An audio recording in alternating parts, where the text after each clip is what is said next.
Hey y'all, this is Jason Elgato with the Confessing Baptist Podcast. This is the Dunker Bunker for Thursday, April 16th, 2015. This is the headlines from the Dunker Bunker, your weekly audio source for all things 1689. As I already said, I'm Jason Elgato, and joining me today is not the big is Jay Warren. Yeah, we just kind of went dark on it a little bit. We talked about trying to resurrect it. Ooh, nice biblical term there. Yeah. Very cool. This is 1689 podcast, so you got to be as biblical as you can. That's right. You know it. And us Baptists like to go by the Bible. We're biblicists. No, I was kidding. Anyways, well, one of the reasons I wanted you on is because you actually attended what is actually still going on right now today. This is the last day of the ARPCA GA. I'll ask you about your opinions on how that's going and things like that later. I actually got to conduct an interview with someone who is on the board at ARPCA. A really good interview. If I can, I'll try to get the audio out tonight. He gave lots of reports. Days were pretty much all about the impassibility debate and things like that. So he gave me lots of info about that, tell me the outcome, things like that. So I'll try to get that out. Normally I would say that for a Tuesday interview, but since it's more timely, if I can, I'll get it out tonight, but for sure tomorrow sometime. We'll see. But anyways, this is the Dunker Bunker, the headline. So let's get on to the news, starting with a new website. You want to fill us in on this? Yeah, so previously we kind of talked about Voddie Baucham is actually leaving Grace Family Baptist Church down there in the Houston area so that he can go and lead the African Christian University in Zambia. And this is kind of a little bit of an update, but it's a website dedicated to getting Voddie and his family over there, which he has, 7 kids, so expensive than the rest of them.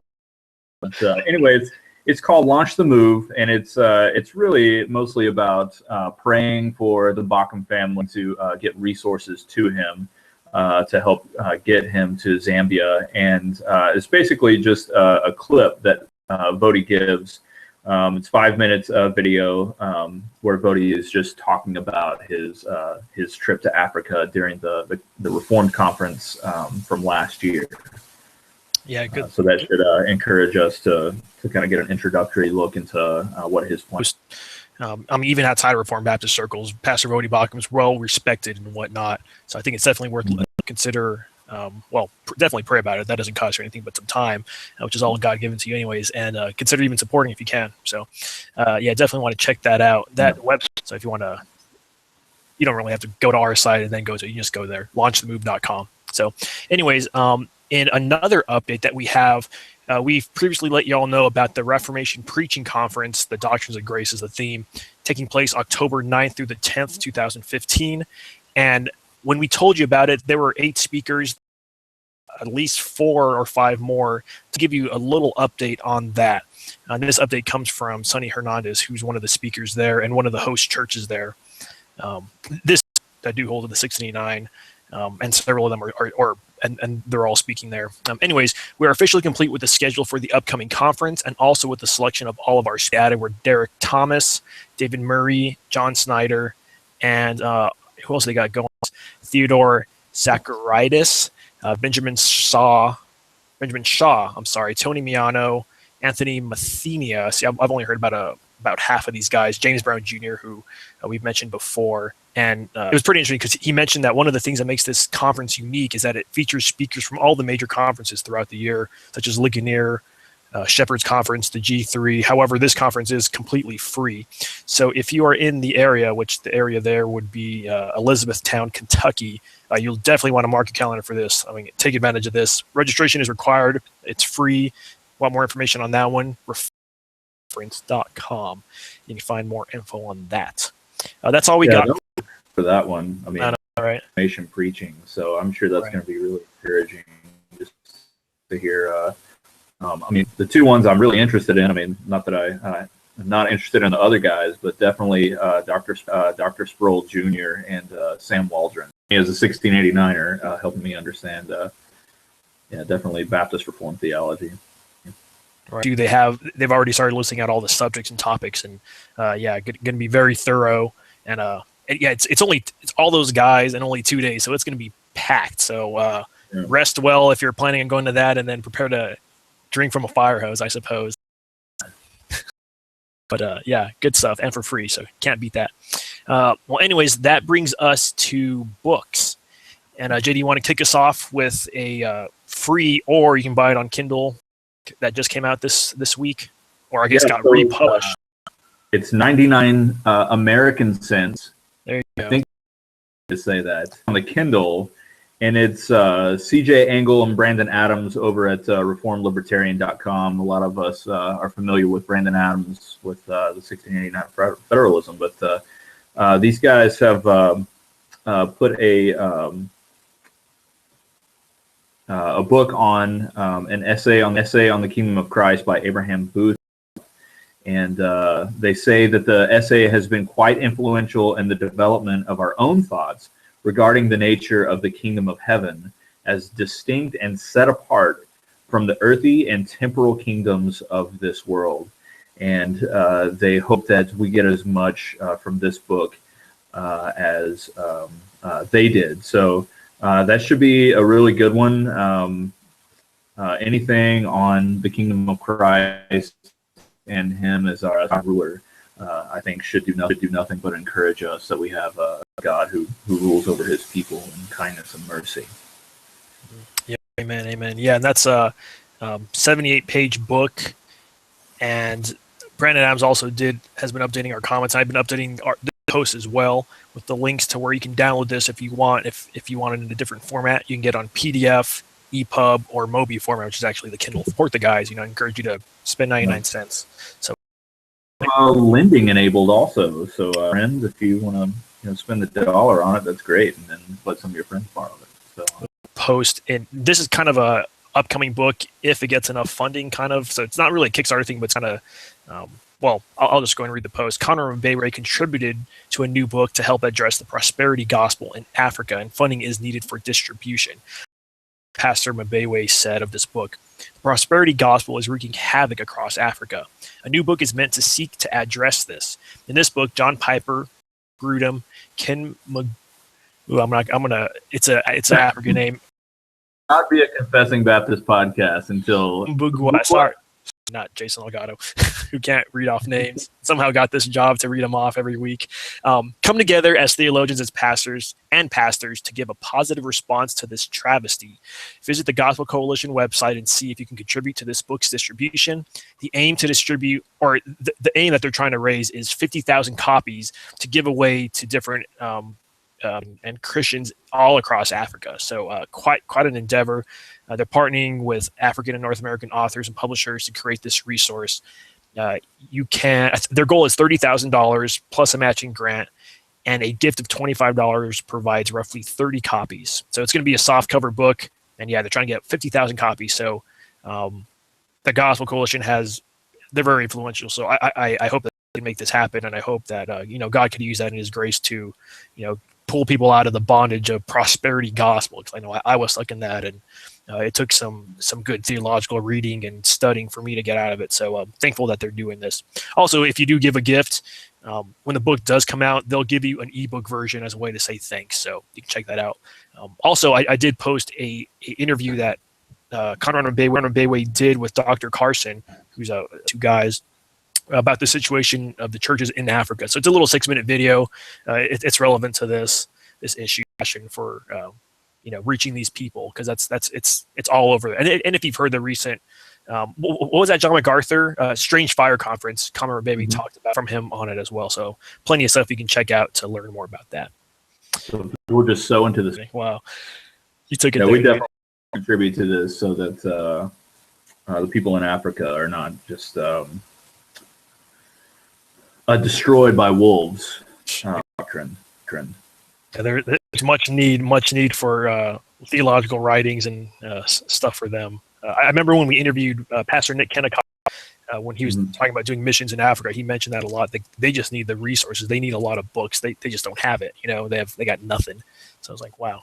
But anyways, that is already out. You want to tell us about that one? Yeah, this book is by Austin Walker and dealing with an important ministry of local churches, and that is caring for widows, ministering God's grace. here's a description for the book. It says, pastors and church leaders are responsible for countless things. Unfortunately, in many churches, ministry neglected and forgotten. Highlighting the Bible's recurring commands to care for widows with sensitivity and compassion, this book encourages church leaders to think carefully about how to serve the widows and their congregations and suggests practical strategies to that end. In part 1 by Austin Walker, the author summarized the Bible's consistent teaching regarding the care of widows. In part 2, Brian Croft,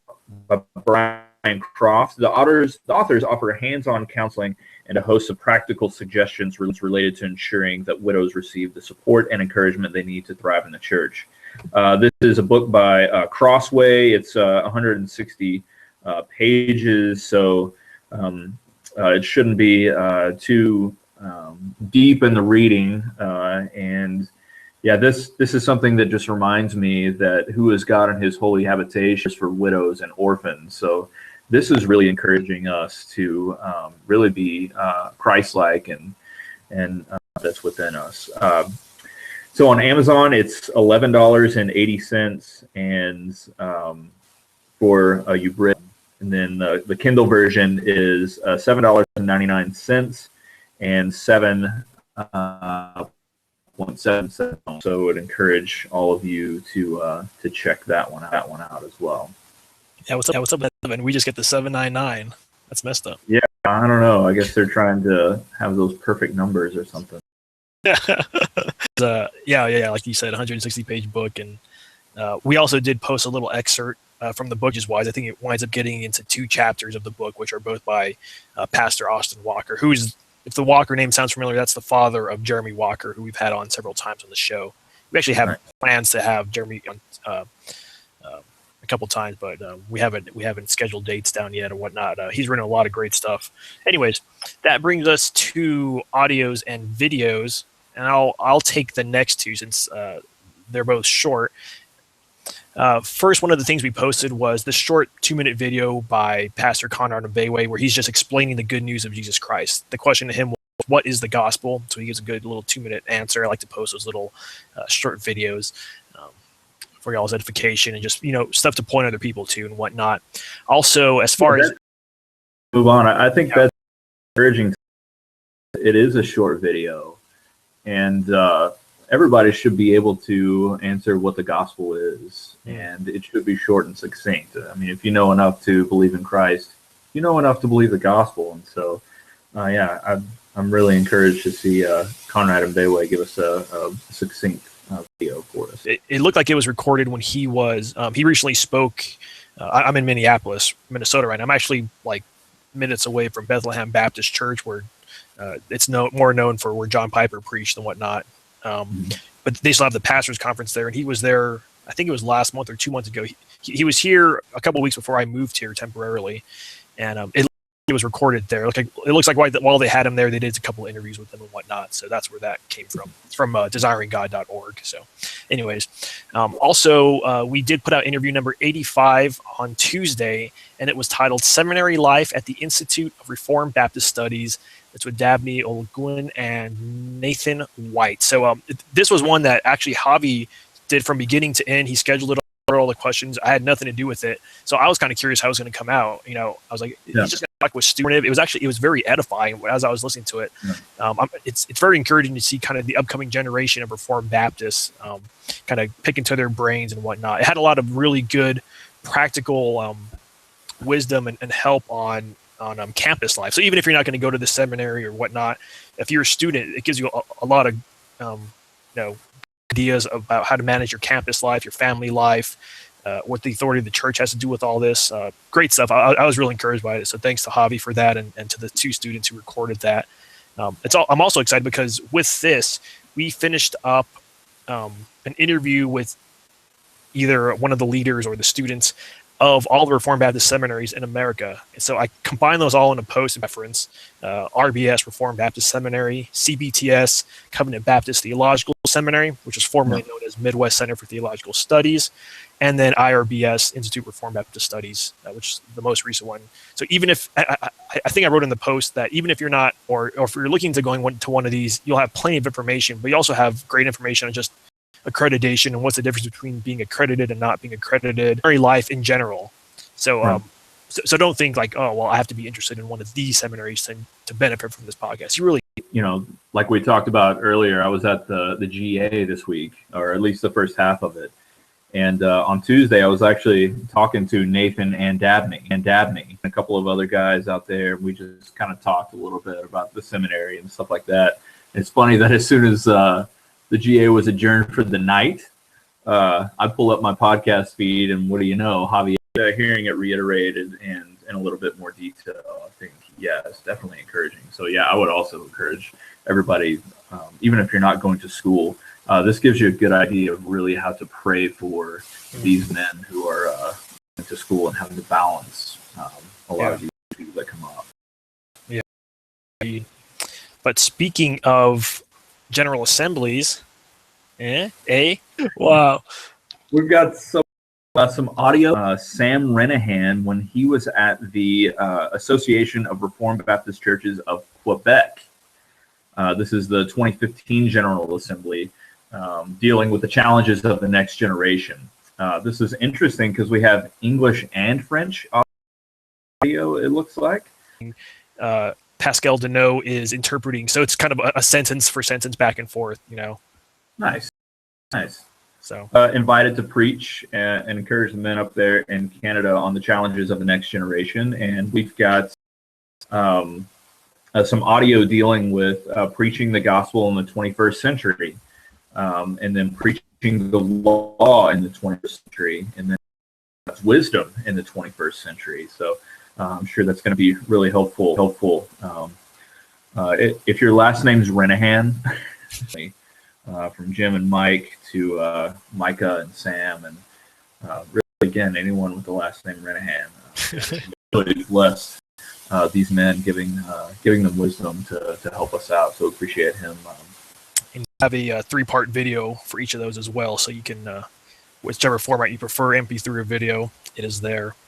Also in the news regarding videos, the Martin Lloyd-Jones film Logic on Fire, which if you follow any other Reformed Baptist websites, you've probably seen this. It is available now. We know Martin Lloyd himself was on a 1689er, but there were several 1689ers who did contribute to the project: Thomas, Conrad Obewe, and Jeremy Walker. So I believe it's $39.99, and it comes with not just the DVDs. It's like 3 different DVDs, lots of special features, and you get several books with it. There's so much it comes with, and the packaging looks beautiful. The cinematography looks great. I've only heard it, but it did just come out this week. If you want more details on that, logiconfire.org is the website. Along with this post, we did Conor Obewe. We had a couple interviews in this documentary. Although they stress it's more than just a documentary, it goes so much into the recounting of his life and his logic and his home life, and it has a lot of on-location stuff. But anyways, we posted 3 videos where Conor Obewe, 3 1 to 2 minute videos. Conor Obewe talks about the influence that Martin Lloyd-Jones had on him, and so they're good, really good short little videos. It's actually interesting to hear, what people call, the Spurgeon of Africa, just assuming, just naturally gifted and whatnot. He says when he was preaching through Genesis, he was having a tough time because he didn't know how to preach Christ in it. And he said just at around the same time, Banner of Truth had just published the sermons of Martin Lloyd-Jones in Genesis, and he said when he started reading through them, he was just weeping and crying, just so thankful, because he's like, oh, I'm not just trying to make just some kind of big jump to Christ, but he is there in the text in all these other different ways that Martin Lloyd-Jones really helps him to see. So he's a really thankful and influential history, and that might explain so much of why what he says. He himself, he just sticks with the ancient ways. He doesn't try any gimmicks. He just preaches the text. Whatever the text says, that's what he preaches. He just keeps it pretty basic, and we would look at Conor Obewe and say he's doing great things in Africa, and what's his strategy? Well, same thing Martin Lloyd-Jones. They just preach the Bible and leave the results in God's hands. So. Speaking of videos, we have a video from the great bow-tied bald Biden Reformed Baptist pastor in Arizona, lovingly and endearing Whites. This is a video concerning whether or not the Reformation was good for the church. It's James White versus Thomas Norris, who is a priest of the Diocese of Ossory, debating the motion whether or not the church would have off without the Reformation. So we've got a little debate promo, 30-second video, and a couple of links to where you can watch the debate. They're 2 parts. They're each 1 hour videos. So we've got a link there. Check that out. If it's got James White's name on it, it's dealing with apologetics. Get it. Yeah, that's an interesting debate as that. I'm sure it'd be related to some of his other ones with Catholics. I know this is one of the objections they come up with was now there's 33,000 different Protestant denominations. Obviously, the Protestant Reformation and its theology only brought about division and dissensions and all this stuff. So, Protestant versus Catholic debate, they use the scattergun approach and they bring out 50 different arguments, and then you can't really get in depth in one. So it's cool to see a 2-hour just on that topic. It was on television, so I'm curious. I haven't watched it. It just came out a couple of hours ago. At least the archive links. It was live last night. I'm curious to see how many, if there's any, if the moderator in the middle is, he's a really nice guy. I saw the first 5 minutes and he's just talking a lot and introducing them. And so I hope they got to debate a lot. I assume they did. And knowing Dr. White, he's always really good at listening. So, that's one reason I so appreciate the, what would you call, bow-tied, bald, biker, apologetics, Reformed Baptist. Say a word.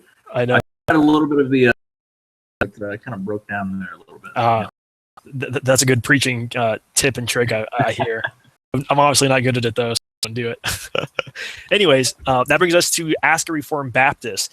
This is really cool. We've mentioned a lot of the Deck Blog. They've added so many contributors to their website. They have such a good series. We try to post them all. Here's a new feature they just added to their blog last week, and here's what they wrote about it. It's called the Rhino Room, answering questions head on, and here's a little description of it.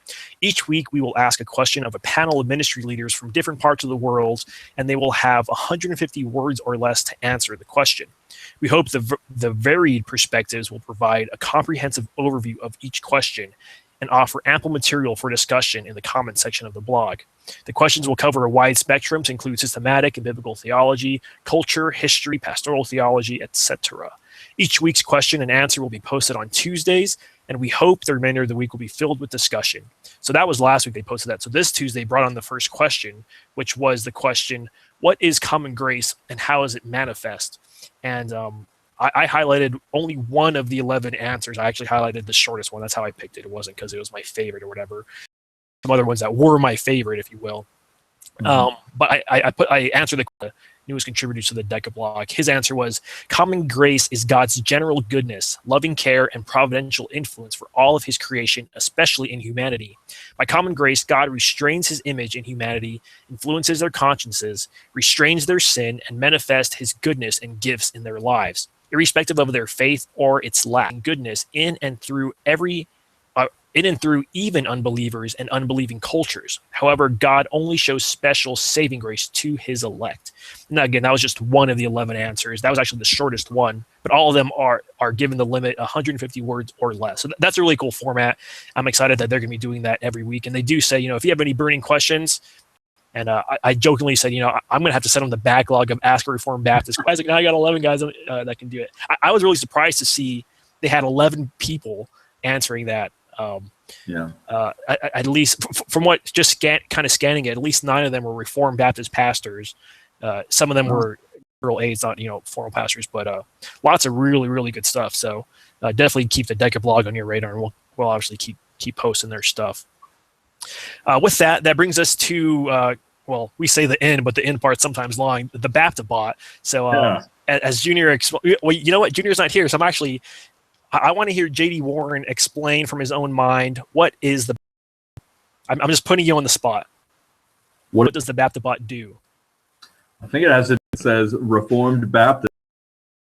Any blog or link to a post or something comes up, and it's not actually either you or Patrick or Javi or Junior actually linking to it, but you've done this to kind of alleviate some of and I think you've been able to link to more broadly works by Reformed Baptists. So nice. Yeah, pretty much. It's not that sophisticated. There is still a human touch in every post. It either gets the final approve or disapprove from a human. Because sometimes it's like, I'm a Reformed Baptist pastor, but here's a picture of my cat eating ramen soup. It's like, they don't enough of that. We're not sharing that, There's so many cat videos. Cat video. Well, I won't give all the details, but I've heard him talk about disappearing cats, and that would be a very interesting video. Interesting. Yeah. Well, with that, we'll get on to the Baptivots. Usually I start off with the podcast. There weren't any new Reformed Baptist podcasts that I saw coming out.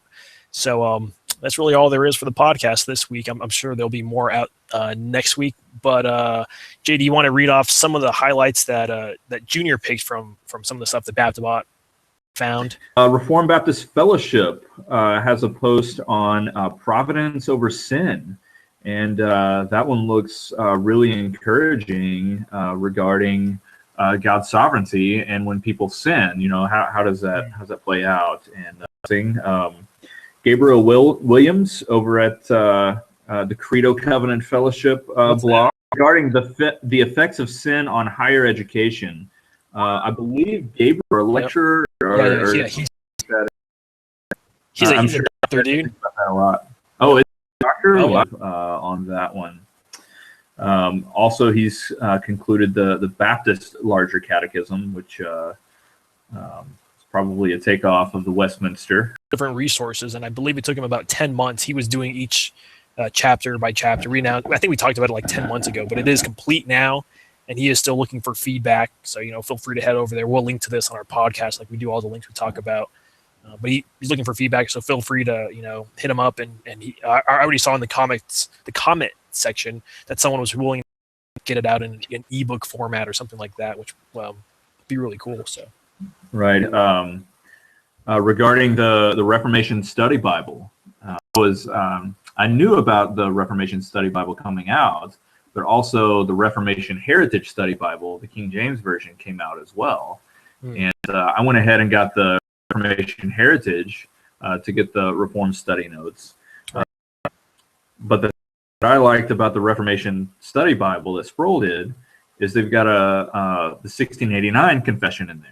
Yeah. But there's a couple of posts from haveyounotread.wordpress.com on their quick review of that study Bible.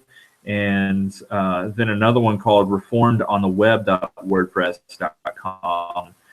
They've got just kind of a highlight talking about the newly revised Reformation. The differences between the old one and the new one. I actually got sent one of the new ones, one of the leather bound, nice. Well, that's fancy.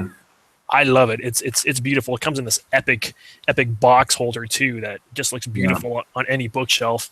But it's interesting because this Bible, obviously R.C. Sproul, whose ministry is Ligonier Ministries, puts out a lot of stuff, and they have over $400 worth of extra material you can get.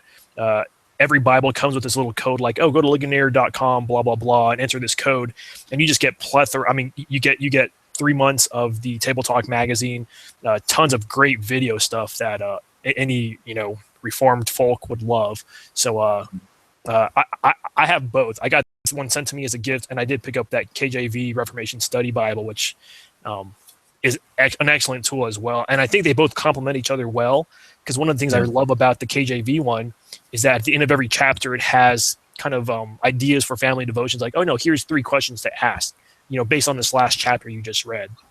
Very doxological, if you will, or very very well aided for personal study or worship specifically. Was really helpful as well. I put in pen on his post-debate thoughts. I know a lot of people are asking Dr. White to speak about the debate on theonomy, but looks like JD has posted some thoughts regarding that. And then all this thing called the Confessing Baptist podcast on their Wilderness Radio. So I'm not sure exactly what that is, but No clue. I have to check that one out. You know, we're talking to Reformed Baptists, so I'll have to listen to that one. So I encourage that they put that one out. Yeah, also on that Wilderness Radio with JD about his post-debate thoughts. So now's your time to ask those burning questions, because after that, I think, you know, most guys on the non-theonomic side are like, yeah, okay, we pretty much said all we want to do. We don't want to keep it going or else it'll go on forever. So I think this will be kind of his last saying anything about it. So yeah. Looks like we've also got Gary Brady at Heavenly Worldliness giving several reports at a conference that he spoke at this week as well, and that's a conference that's pretty dear to Reformed Baptists. Of course, this is the one that's in the UK, but it's the Banner 2015 conference. So check that one out as well. And the last one I want to talk about is Pastor Kurt at Orlando Grace Church giving his report at the Gospel Coalition 2015 conference, which took place very recently, talking about a sorrow always rejoicing conference. The title of that sounds intriguing to me. So I personally am going to take a look at that one. So we would encourage you to take a look at that one as well. Yeah, I don't read every thing that goes through the Baptibot. Obviously, it'd be impossible to. I think I did read that one though, and well, I kind of just scanned it through it at first, but then that led me to want to read it because he gets into some heavy stuff about how that conference had reminded him of his own son who had recently died, it sounded like, and kind of the sorrowfulness in that, but then the rejoicing, you know, because of the different topics that the conference got into. So read, but very edifying. And, you know, as always, it's good for us to spend time in the house of mourning. That is not a bad thing, even though our culture doesn't want anything to do with talking about death and whatnot. So that the Baptibot shared, there's a lot of Twitter highlights from all these different conferences. There were so many conferences this week that different Reformed Baptists spoke at. You know, Gary Brady's usually a Reformed Baptist, and so is Jeffrey Thomas. They spoke at the Banner UK conference. There was more that Voddie spoke at the TGC one and another family conference. I forget what state he was in. And then ARPCA was obviously this week. Not in the post I do with the ARPCA report, kind of. ARPCA, right? What were your thoughts on what you saw at ARPCA? You know, what was it all about? How'd it go? Yeah, so they were talking about an issue that I was unaware of, but they've been talking about this issue really for about 4 or 5 years. And they've tried to kind of slowly deal with the issue. And the biggest thing that I took away is that these men love each other.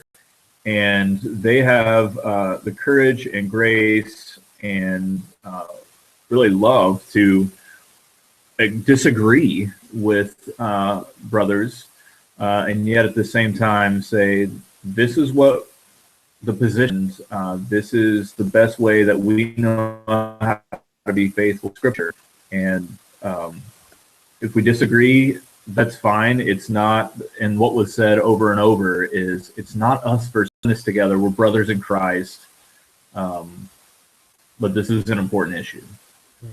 So that was the big thing. I mean, just being at the business meetings and just seeing these men speak to one another, and you can tell there's differences and there is a little bit of tension. Just to see these men, when these meetings are adjourned, hugging one another and asking how families are doing. These guys really love one another. And I think that was the biggest thing that I took away from it. A lot of times you get in these conferences and it's, you don't really feel that sense of desire for unity.